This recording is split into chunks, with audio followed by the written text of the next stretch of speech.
there's really no line anymore between Heather Pawsey singing Susan Allison and Heather Pawsey just being Susan Allison. When I hear that opening chord and I sing that first word of item, and boom, I'm there.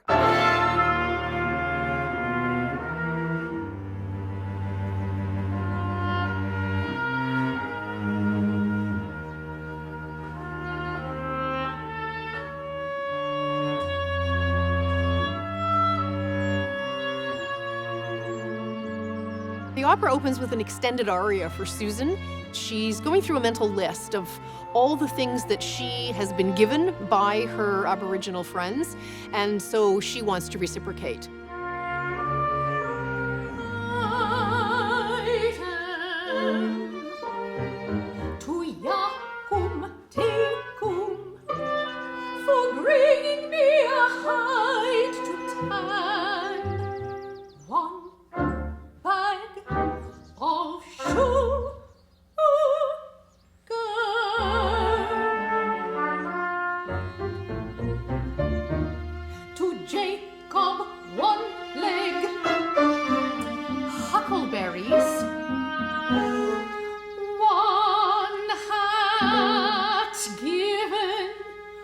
Woven with my own hands from the meadow grass.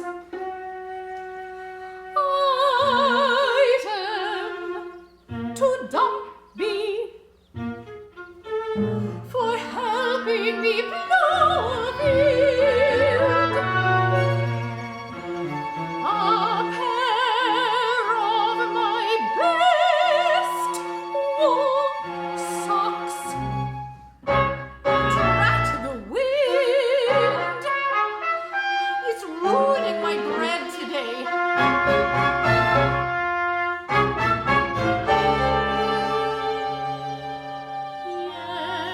Yet the lake's so calm.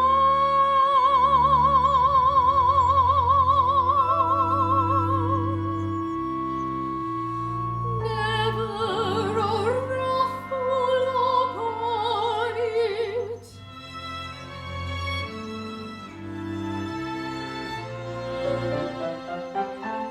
Barbara Pentland was one of Canada's most important composers. She was writing from about the 1940s up. She was convinced of her vocation from a very young age, and she was quite fierce and outspoken in her advocacy that women could compose. The Lake started its life as a commission. In 1952, Barbara Pentland was asked to write a short opera by a gentleman in Ontario. And unfortunately, the group of singers that he envisioned singing it disbanded. And so it was never performed. So 2 years later, in 1954, it had its first life as a CBC radio broadcast here in Vancouver. And then it was never heard again. In 1995, I was preparing for the first round of the Eckhart Grammaté National Music Competition, and I really wanted to sing an aria from a Canadian opera. So I went down to the Canadian Music Centre, and I spent about 3 weeks just pulling hundreds of scores off shelves. And one day, this big handwritten score fell in my lap, and I opened it, and I just knew that this was the one. I can't even explain how I knew. I thought, I'm going to have a really long history with this. The first time it was ever performed professionally was in 2012 with Turning Point Ensemble and Astrolabe Music Theatre, and we did concerts in performance, semi-staged, at the Chan Centre. And it was after that, in 2014, that I finally got to take the Lake home to the Okanagan, and we performed it at Quills Gate Winery, which was John and Susan's ranch. The Lake is fascinating because it's a true story. Susan Allison believes that she saw the creature that lives in Lake Okanagan. We, of course, call it Ogopogo, which is not its real name, as we have found out. But this opera was written about this specific day in 1873 when John was going to take the boat across the lake to Okanagan Mission. And it was a very, very stormy day. And Susan was afraid for him. So she went out on the bluff and she was looking. And in her memoirs, she describes seeing something moving very, very rapidly, but against the current. And it looked, at first she thought it was a big log. And then she realized it had this shape. And she immediately recognized that it was, well, in the original opera, Dorothy Livesay had the creature called Naa'itka. We have since been educated by our colleagues in the Okanagan, the Salix Okanagan people. It's actually Nahahitku. And Susan saw this creature in the lake. So the opera is about this event. It's a short opera. It's about 35 minutes long, and it's beautifully encapsulates the drama of seeing this creature. It gives you this beautiful insight into Susan and John's marriage, and also into their relationship with their Salix Okanagan and Métis neighbors.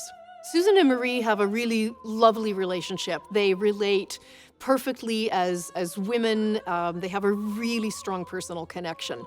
And Susan is very intensely interested in the culture around her, and she repeatedly asks Marie to tell her the story of the old days before they came, they meaning John and Susan Allison and the European settlers. And in particular, she loves having Marie tell her the story of Nahahit, which is the serpent creature who lives in Lake Okanagan. Tell me the story again, Marie.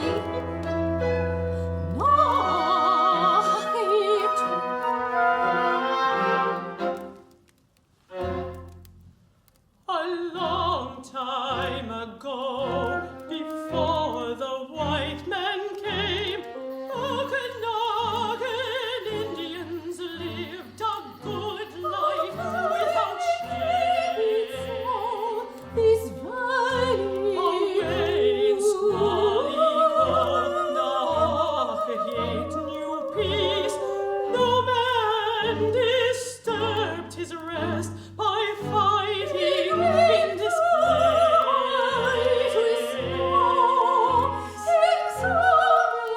But once an Indian son grew up with scornful glance. He sneered at games, at chief, left campfire, would not dance.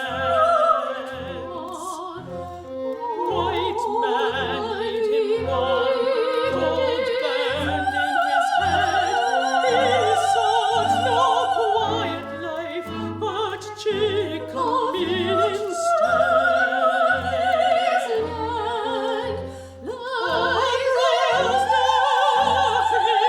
And snatched him to his den in Swanee Hall, and evermore the monster hates all men.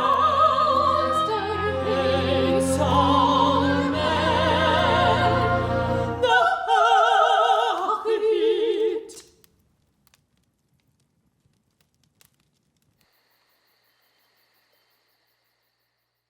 John and Susan Allison built their ranch called Sunnyside on the west side of Okanagan Lake in the 1870s. Their cabin was built by their friend of theirs, Johnny McDougall, who was quite well known for a particular style of building. There are no nails in the Allison cabin, and that cabin is still standing. It is on the site of what is now Quails Gate Estate Winery, and it's been completely restored, and you can still go to the Allison cabin. After Susan sees the creature in the lake, she rushes down to the lakeshore in the middle of the night in the storm to look for John and Johnny Mack.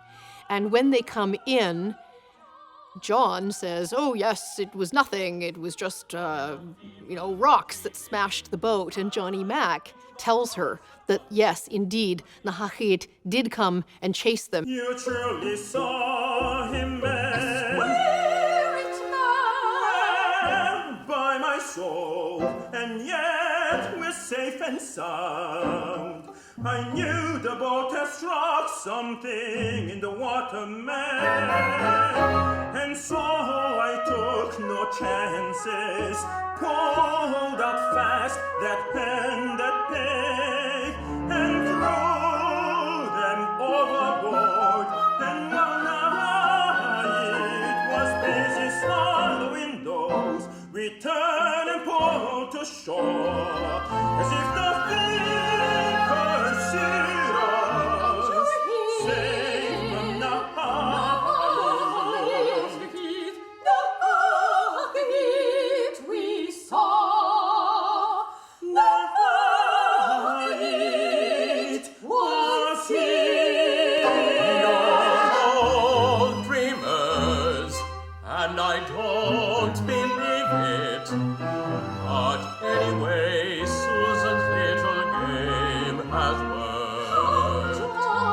I'll stay home tonight, three against one I've lost. Thank you, John, for staying, if only for tomorrow.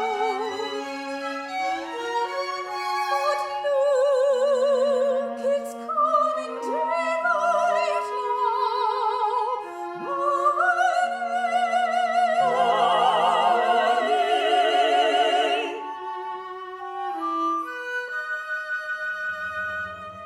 She and I share the same birthday. We're both of Scottish descent. We both arrived in British Columbia on our birthdays. I've met a number of her descendants, grandchildren and great-grandchildren, some of whom have told me, you look just like Grandma Susan, which is kind of wonderful and kind of eerie at the same time. It tells us about our past here in British Columbia. It talks about ways that we can move forward with our Aboriginal neighbors on this land. It gives a glimpse into the past of a really important Canadian composer, Barbara Pentland, whose time has come, whose recognition is long, long overdue. There are a number of remarkable, remarkable women behind the story of the lake. Susan Allison, Barbara Pentland, Dorothy Livesay, her librettist. I hope that I'm just another part of the lake. And let our cheer